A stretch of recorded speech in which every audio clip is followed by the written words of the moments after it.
nag-isip kami ng mga ibang proyekto, ano ba yung maitutulong natin sa mga kababayan natin sa Misamis Occidental.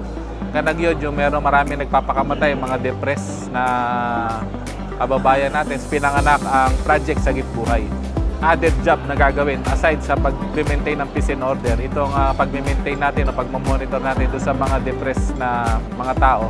With the order of our provincial governor na makipagtulungan tayo sa social worker at sa mga psychiatrist, mga doktor dito sa probinsya. Malaking bagay ito para maboost natin dahil hindi naman kaya ng PNP lang itong mga ganitong projects. Meron kasi tayong programa na ugnayan sa barangay. So pagka nagpupunta yung mga kapulisan doon, nakakita nila walang ilaw. So why don't we ask the support? So ang ating governor nagbigay ng fund, financial support para mapondohan yung project namin.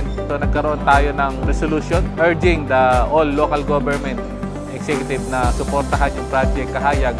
And of course, para rin sa mga kababayan nila na mabigyan ng mga immediate solutions like the solar lights.